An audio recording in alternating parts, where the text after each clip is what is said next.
morning vlog.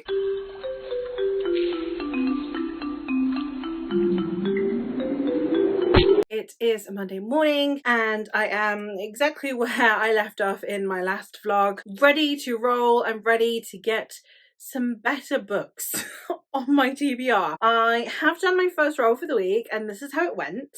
Roll number 9. 9. TBR vet. Which means we have a TBR vet. Now, I could be really sensible about this and I could literally just go for a book that's been on multiple TBRs, and then I could knock like Canius off my TBR, or I could knock Wastelands off my TBR. I'm not going to do that. I am going to go with a book that I have owned for quite a while, because I have all these books that I save for autumn and then never actually get around to reading. I'm going to change that and we're going to read a book I've owned for a while. The Reapers Are the Angels by Alden Bell. This was going to get unhauled. This, I believe, was YA zombie book. It's not, apparently. Stephen Arian from the channel Stephen Arian did actually intervene with my unhaul and say that this is not YA and that it's really beautifully written and that he thinks I would like it. So even though I'm not much of a zombie girly, I'm going to trust Stephen and I'm going to read this one. I am cautiously optimistic now that it has such high praise. So we'll see. It should also be a very quick read for me, which I'm not going to lie is definitely swaying me. But we have 294 pages, so it doesn't even reach 300. So I am hoping to get through this one nice and quickly, and we'll see how I fare. I just want a 4-star read at this point. I'm not even desperate for a 5. I'm desperate for a 4. Like, please, for the love of Christ, give me something that isn't a 3-star read or a DNF. So we'll see how this goes.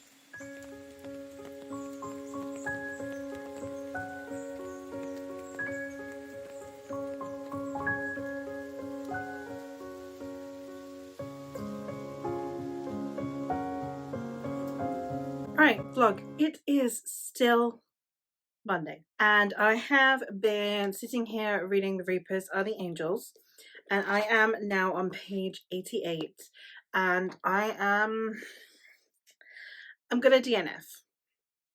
This isn't actually a bad book. It's not that I'm actively disliking the book. There's nothing inherently wrong with it. It's just not capturing me. I'm just not invested in it in any kind of way. It has a stream of consciousness narrative style, which inherently means you have to be engaging with the characters to care about anything that is going on in the story. And 88 pages in, I don't care. I don't care about the characters at all. I think that while I can understand why people would consider this not YA, I can completely also understand why it is YA. We have a 15-year-old girl as our protagonist, and the writing style is very accessible, it's very easy to get through. So I understand both arguments. Like, there's nothing inherently YA about it, but it is very, very accessible to YA readers. So it could, I imagine, be shelved as either. That's definitely not what's putting me off. It's just a lack of engagement. It is just apathy. And I think with me having the month that I am having, where everything is like a 3-star, I'm just kind of tired of 3-star reads. So at least it's helping me clear through my shelves. At least I'm getting through books that I keep putting off, that I am unsure about. Like, this was getting unhauled and then I saved it from my unhaul and still kept putting off reading it. So at least it's done that. This is one that I feel a bit more guilty about DNFing, because normally I basically only DNF books if I am actively disliking them. So I'm going to leave my bookmark in and I may come back to it. But at the minute, I am DNFing it. That does mean that we need to go do another roll to see how this goes. So let's go do that. Roll number 10. 11. Bonfire. When I tell you that this board actively despises me, the prompt I got was Bonfire, which is a book, at the risk of being unhauled, Why did this prompt have to come up? Why can't I get a prompt that is like the book you're most excited to read in the history of literature? No, that's not what Faye gets. Faye gets her freaking unhaul book. This was an unhaul book. I could have read this for this prompt. And now I am like softy NFing this one because I'm apathetical, and I'm gonna have to go pick up another book I'm apathetical about. This is absolutely ridiculous. Anyway, for those of you who didn't watch my TBR, in my TBR, there is a book that I said, if I don't read it this month, is getting on hold. Which means I am reading Pet Sematary by Stephen King. I have a mixed history, to say the best, with Stephen King. I have problems with his writing style. His prose is not for me. It's just not. I have technically read Pet Sematary before. I remember it creeping me the hell out, but I don't remember anything else about it. So, we're going to reread Pet Sematary as my next prompt. And then if this goes tits up, then maybe I continue this one. I don't know now. This is like the 9th circle of hell. I need to beat the bookopoly curse at some point. Bookopoly cannot be cursed forever. It's Monday. It's literally Monday. It's the start of the week. And this is what I've got. Really, really. Watch me slowly descend into madness as this week goes on. But we will start this, and then maybe I alternate between these two, and maybe I'll be able to get through one of them. That's it. What I'm going to do is I'm going to race these books. I'm going to alternate between the two, and whichever one grabs me enough to actually make me finish the book gets a sticker. I don't know. That's what I'm doing, because this is not fun. I went from like DNFing this to this being the better option. Oh my god. I am so done.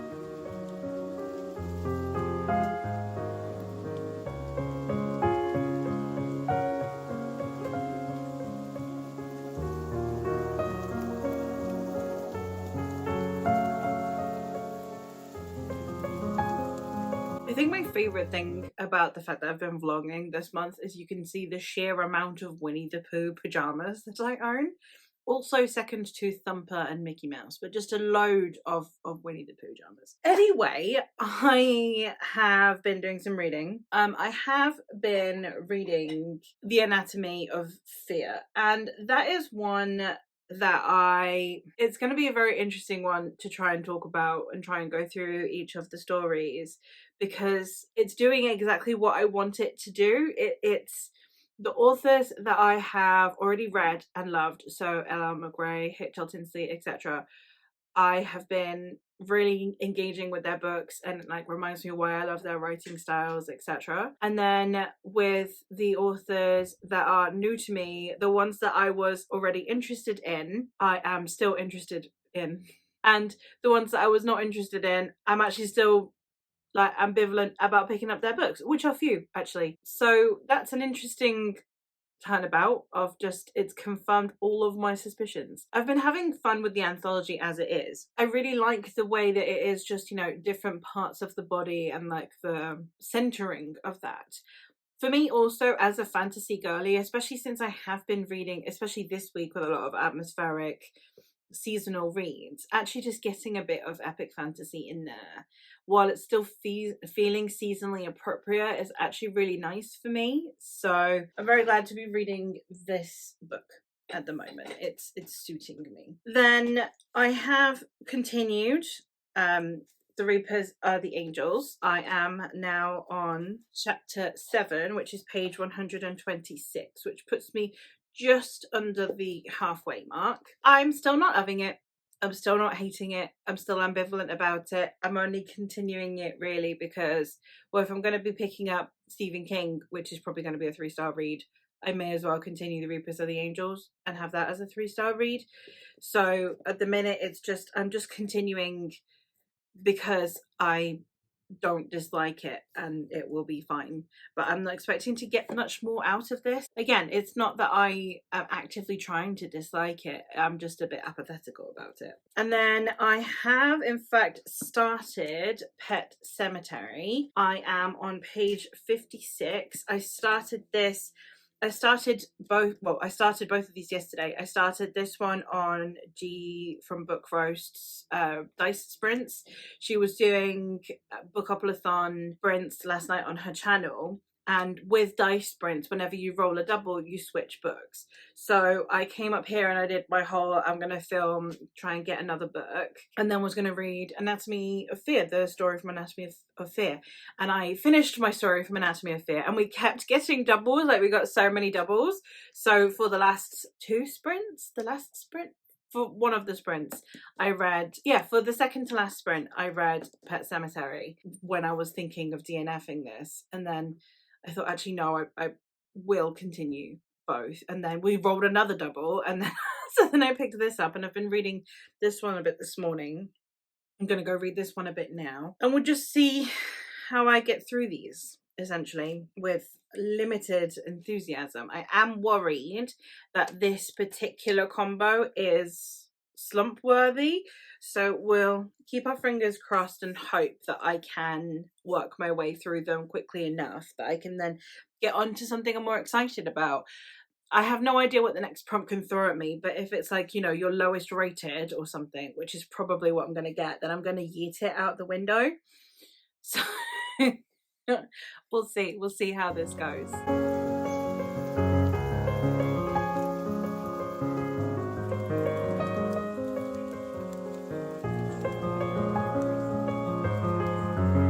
Vlog, I am free.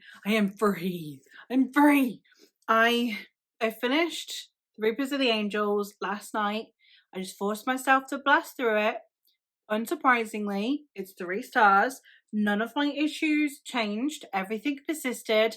I wasn't engaging with the characters. The writing style was nice, but it wasn't engaging me. And I'm not a zombie fan. I'm really, really not a zombie fan. And I should have unhauled this. I appreciate why people were like, oh, well, give it a chance, because it does have a nice writing style. It's just that is not enough for me, personally. It didn't do anything that I wasn't expecting. It was exactly why I was going to unhaul it. It wasn't the writing style that was going to compel me. So yeah, not a zombie girly, and there's no point in me harking on about it. I should have just unhauled it. And then this morning I finished Pet Cemetery by Stephen King. And this one is a weird one. I forgot about the burial ground being Native American. Now, I appreciate that the pet cemetery bit isn't, but in my head, my memory was that the burial ground and the pet cemetery were the same place. But the burial ground is on Native American land, and the way it's talked about is not great. I'm not a fan. And it's very kind of like magical Native American vibe, which makes me very uncomfortable. That being said, if we took out the Native Americanness of it, because it's literally just mentioned as part of the burial ground, and then the land is talked about a little bit, which I'm not a fan of. If you took that bit out, very creepy, very atmospheric, but very predictable. And there are triggers in here that when I read it as a teen didn't bother me, but now as an adult really, really do. So it made for kind of a depressing read, and I potentially now feel very uncomfortable. So I don't know, did it do what it set out to do in terms of creepiness and discomfort? Yes, completely. Was it also quite harrowing at times? Also, yes, completely. That being said, there were too many things in here that pulled down my enjoyment. I'm not a fan of the writing style, and then as I said, I'm really not a fan of the Native Americanness of it. So I think giving it anything higher than a 3-star would be really disingenuous. I had a better time with this than with this, but this one was arguably more problematic. So they both get their expected 3 stars. Who'd have thunk it? All right, now let's go and roll, and we'll see what I end up getting. Roll number 11. and it's a double. All right. 1, 2, 3, 4, 5, 6. So we have Pentacle, which is our 5-star prediction. And then we need to combine it with 4. 1, 2, 3, 4 with Ghost Tour. It is really hot going up and downstairs, but I am back and we roll. Did you see that? Did you actually witness what this board is doing to me? I got a double. Now, granted, one of the prompts is to read a 5-star prediction. Thank God. That being said, I need to somehow combine that with, what was the other role? With Ghost Tour, which is has a historical element to it. Now, I do not have one that combines those two. So I'm going to have to do 2 reads, which means I'm going to be reading these in tandem. I'm going to read them parallel so that they both work for my double. So for Ghost Tour, I'm going to be reading The Gargoyle because this one has 2 timelines. This, I believe, is a Dante's Inferno retelling. The synopsis of this one says, the nameless and beautiful narrator of The Gargoyle is driving along a dark road when he is distracted by what seems to be a flight of arrows. He crashes into a ravine and wakes up in the burn ward, undergoing the tortures of the damned. His life is over. He is now a monster. But in fact, it is only just the beginning. One day, Marianne Engel, a wild and compelling sculptress of gargoyles, enters his life and tells him they were once lovers in medieval Germany. In her telling, he was a badly burned mercenary and she was a nun and a scribe who nursed him back to health in the famed monastery of Engerfell. As she spins her tale, Scheherazade fashion, and relates equally mesmerizing stories of deathless love in Japan, Greenland, Italy, and England, he finds himself drawn back to life and finally to love. So this one is, yes, I think a Dante's Inferno-esque retelling, and I am excited to read it. It's a romantasy with historical elements, and it's written by a man. So I haven't read any romantasy written by a man before. So we'll see how I fare, but I am excited. Definitely not 5-star prediction though. So for 5-star prediction, I am going to go with A House with Good Bones by T. Kingfisher. This one is one of T. Kingfisher's like gothic horrors, and it's a haunted house story in which we are following a young woman, Samantha. Her and her mother used to live with her grandmother, who was like very stern, very strict, had the house just so, and she was very particular, and neither of them really liked her grandmother. So when her grandmother passed away, her and her mother redecorated the house to their own liking, and they made it a home. Now, Sam is coming back because she needs to go help out her mother. So she's going to go stay with her for a while. And when she gets there, the house has changed. It's gone back to how the house was when her grandmother was alive. And her mother is like talking to herself and she's constantly jumpy and afraid. And it's, yeah, haunted house story. So I am very excited to get into this one. I'm very excited for it to hopefully have T. Kingfisher's both her iconic humor and also her distinctive vibe of horror. So 2 books to go. This one's very short. This one is 307 pages, so I should fly through this one. And then this one's on the longer end at just shy of 500 pages, 499 pages. So I've got quite a ways to go. I've got like 800 pages, but I am excited for these. So hopefully at least this one can be the 5-star I believed it to be. It'd be nice if this is a 4-star, but we'll see how I fare.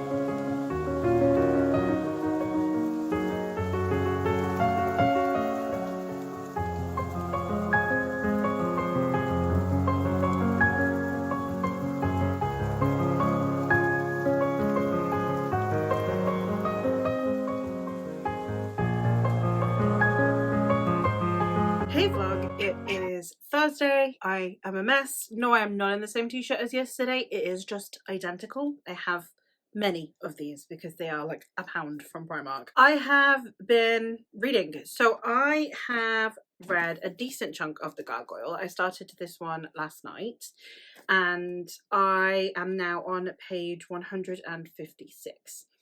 This is one that has a very particular writing style, very much in this guy's head. It's very immersive, very through his eyes. I'm not a fan of the guy. I'm not sure how much you're supposed to like him. He is a bit conceited. I'm not the biggest fan of the guy at the minute. The premise of this being, first of all, the first premise of him now being someone who used to be beautiful and now being like horrifically disfigured is very much giving me, is it Beastly? The movie with, oh, what's his name? Alex Pettyfer and Vanessa Hudgens? Old-timey movie. Maybe? It's kind of giving me that vibe. Idea of we used to be lovers in past lives is giving me both Fallen by Lauren Kate and this Spanish book that I read in my teens that is kind of similar in the sense of you have this girl saying that they used to be in love with each other and are now reincarnations, and that is, it's called 97 formas de decir te quiero, so 97 ways to say I love you. Everything about it is giving me like a pretentious adult version of YA, and the dude himself is very loosely giving me Doctor Strange vibes, like at the beginning of Doctor Strange, where he's kind of like really into himself and thinks really highly of himself, and then like this one medical thing then just kind of gives him a rude awakening. So it's reminding me of a lot of things. So apart from the writing style, it's not feeling very innovative, but it has got a really interesting writing style, and I am excited to see where this goes and seeing the different lifetimes they've had, and also seeing the ending to see if it is true or whatever. So we'll see how this goes, but I'm not really getting any Dante's Inferno from this at the minute, but yeah, we'll see how I fare. I'm hoping to read maybe to page 300 and something today. That would be the aim. And then I have just reading A House with Good Bones. I'm on page 20, so very early days. This is my read for this evening. I'm gonna have like The Gargoyle for during the day because it's chunkier, so it'll take longer to get through, and then I will have The House with Good Bones for the evenings. My goal today, which I have kind of put my bookmark in to set, is to get to page 150, which I will do this evening mostly after dinner. I'm just gonna read a little chunk now, and then after dinner hopefully get to that point. So lots of reading being done. I decorated my house for Halloween. We're going to be doing the actual day of Halloween down in the townhouse. So I just decorated like very loosely, like the bookshelves and stuff. It's got some like pumpkins, a little ghost on there and stuff, but it's nothing too dramatic because the majority of the like really Halloween-y, you know, just your typical Poundland stuff that the kids will enjoy, we're going to do down in the townhouse for actual Halloween. So it's been a productive day. I need a shower because I am a mess. But yeah, I thought I would check in, update you on my reads. And yeah, as I said, hopefully tomorrow I will be past the halfway point of this one and I'll be at the halfway point of this one.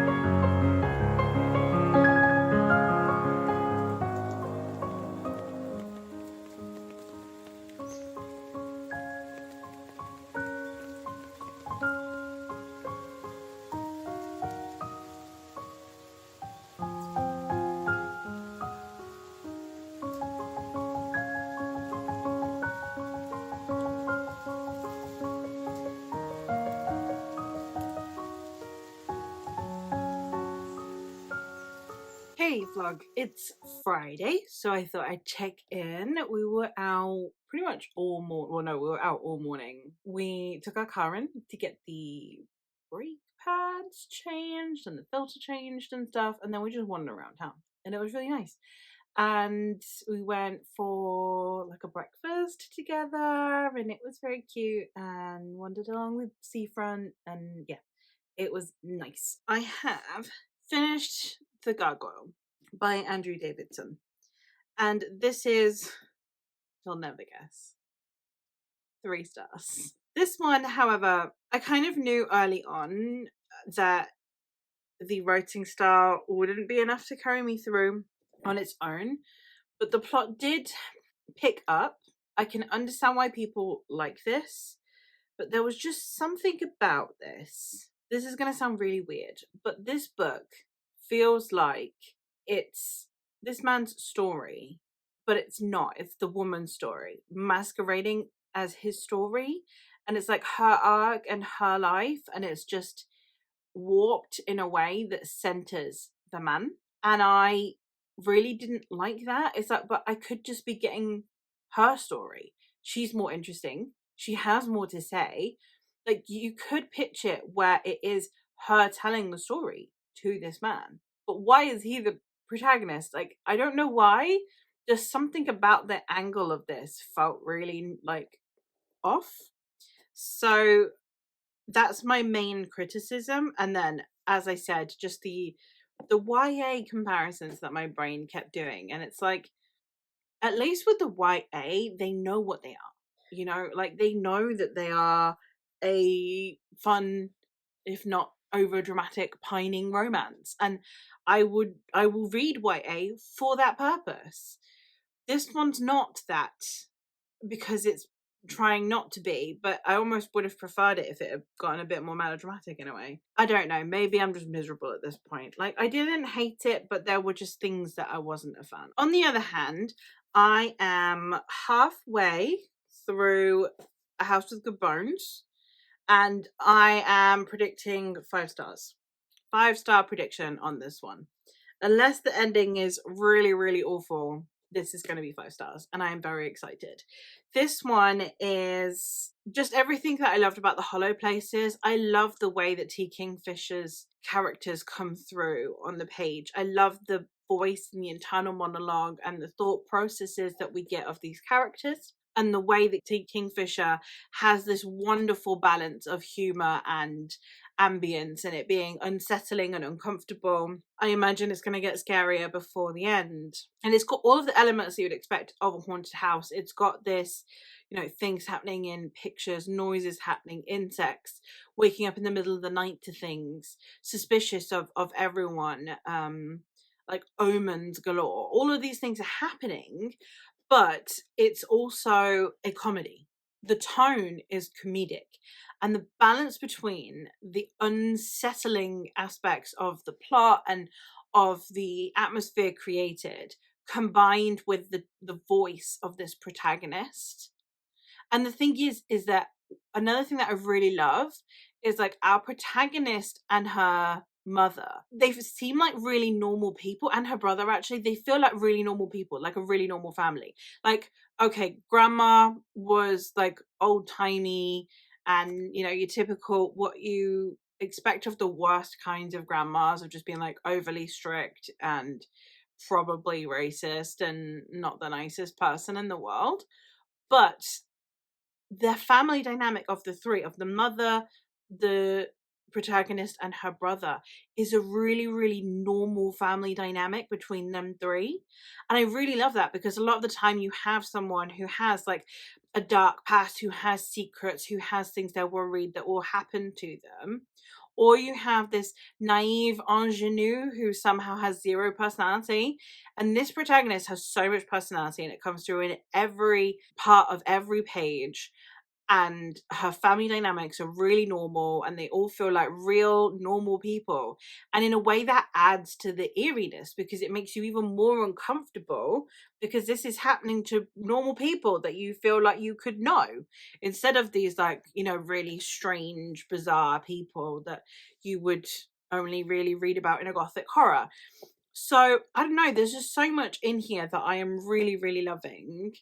And then, yeah, but mostly it's the writing. It's the writing and the tone that are really working for me. And I think that that is kind of another thing that was detrimental to the Gargoyle, was that it was trying so hard to have this writing style, and you could see how hard he was trying. The writing style in this one, in The House of Good Bones, was clicking with me better, even though it felt effortless. And they're completely different writing styles. There's no comparison between the two, but just the level of effort and work that seemed to go into the Gargoyle, only for House of Good Bones to click with me more just because of the seamlessness of it, was, I think, also not great for the Gargoyle. So maybe reading the two side by side was also detrimental to this, because I didn't dislike this. Like, it's a 3-star, but it's not one of like those ones where I've been having this really cursed October where everything is just this really like barely 3-star, everything's mediocre. Like, it's 3 stars because there were things that I had issues with, so I've docked a couple of stars, as opposed to, okay, with a push it reaches 3 stars. So this is one that is good, I just have issues with instead, and for some reason that makes more sense in my head, and I like that this more, even though it's still a 3-star rating. But yes, 5-star predictions. I am very excited, and I should be finishing this tonight. It is movie night tonight. Friday night is movie night with the kids, but they're watching Inside Out 2, and I don't actually like Inside Out 1. I know, I blaspheme. I understand like what it did for psychology with children and blah blah blah. I understand why people like it. I really do. It's just not my vibe. It's just not the kind of kids movie that I like watching. So I'm not fussed about Inside Out 1. I definitely am not interested in Inside Out 2. So I'll probably sit there in the living room with a Sprog parked on me. But my hope is I'm going to put some earphones in or something to cancel out the noise, and I will hopefully finish this. So by tomorrow, I should be able to bring you a final update. I might end this vlog and then start another one after I've updated you on this in the morning. Start another vlog, so that then, because obviously next week finishes on Halloween, so I won't have a full week worth of vlog. So I'll see how I go about it, but it might be that I only do one more check-in. Hey vlog, so it's actually Sunday. I was out all of yesterday because I was out with family, so I didn't do any updates. Like, we literally got up and then went out, and then we got home and had dinner, and then it was bedtime, so I have not updated you. But I did get some reading done. Well, actually I finished this Friday night after I had updated you guys. I have now finished A House with Good Bones, and I ended up giving this a low 5 stars. Like, it just scraped through the 5-star, and that feels right. Like, it was a really, really good book, but it's not new favorite material. The ending of this one was really good in the way it was set up, but I just think it went a little bit quickly with a couple of the scenes. Obviously I can't specify, but like, there were just some bits that went a little bit too quickly for me personally. But for the most part, I just think that this was such a fun time, which was exactly what I look for in a T. Kingfisher book. And then on top of that, it had just this wonderful atmospheric creepy undertone laced with this hilarious narrator and therefore writing style. Overall, wonderful book. Had a great time. Really glad to have read it. I think The Hollow Places just beats this one out for favorite T. Kingfisher, but I also really love Nettle and Bone, and I kind of would like to potentially reread that one. But yeah, T. Kingfisher I think is going to be a comfort read author for me. I think that she is going to be someone that I'm going to kind of keep coming back to and want to read more of her stuff. Other than that, therefore, I can wrap up this vlog for you. I started out with The Reapers Are the Angels by Alden Bell. Nearly DNF'd this, ended up giving it like a really low 3-star. It was perfectly fine. Typical zombie book. I think I was set up to believe that this would be really, really innovative within the genre. And other than having a nice writing style, I just didn't feel that. And I'm not big on stream of consciousness writing either. So I understand why people would like this. If you like zombie fiction, if you like stream of consciousness writing styles, if you want it to be quite fast-paced and easy to get through, I think that this would be appropriate for both YA and adult audiences. To be honest, I don't think that any of the content in here is something that hasn't been seen in YA personally, but at the same time I don't think that there is anything in here that would be overly off-putting to adult readers, apart from maybe it having a very like straight to the point plot, like it's very fast-paced, so it would work for either. I then also have picked up Pet Sematary by Stephen King, which is one that there are so many things in here that as a premise were quite interesting, and then it was kind of insensitive in the sense of it has like a Native American burial ground that is just being defaced and people don't seem to care. And it also has the like magical Native Americans thing, which is also a bit icky. And then on top of that, I just don't find that I'm much of a Stephen King fan. I really am not. So as much as there were elements in here about the interpersonal relationships with the characters that I thought were really fascinating, everything else was a bit of a letdown. And this one also scraped 3 stars. I think I had a better time reading Pet Sematary, but also have more problems with it than I do with The Reapers of the Angels. So just the start to this week was just not a really great start at all. Then I also picked up The Gargoyle by Andrew Davidson, which is a romantasy. I ended up giving this 3 stars as well. This is one that reminded me a lot of concepts that I have read in YA in the early 2000s. All of the premise of this has been explored in YA. So all this did was bring a lot of really typical YA content into the adult sphere. It is adult. The writing style is very pretentious, and it is also stream of consciousness, and it is very historical romance meets contemporary romance. So there are a lot of things in here that I can see people liking, and I understand why it's highly rated on Goodreads. It just wasn't for me because I actually prefer the way YA does this because of the level of melodrama that comes with that I just think was lost a bit here, and it felt a bit wishy-washy. Also, this kind of romance happening to YA characters makes more sense to me because of the level of like naivete and the level of just, yeah, I can totally believe that a teenager would have, that maybe I think an adult would have grown out of and would have been like, no, I'm not going to question this. This is nuts. So not the best, not the worst, another 3 star, because the curse of the 3 star is real this bookopoly. However, then I did finally break the curse with A House with Good Bones and ended up giving this one a low 5 star, and I really, really enjoyed it. So that is everything that I have read this week. I am hoping that next week continues on that upward trajectory. I have already done my roll, so I'm about to go start this next week's vlog. So stay tuned if you want to find out how the last week of Bookopoly treats me, and if the curse persists, or if A House with Good Bones really did alleviate that. But that's all from me for today, so thank you ever so much for watching, and I will hopefully catch you in another one soon. Bye!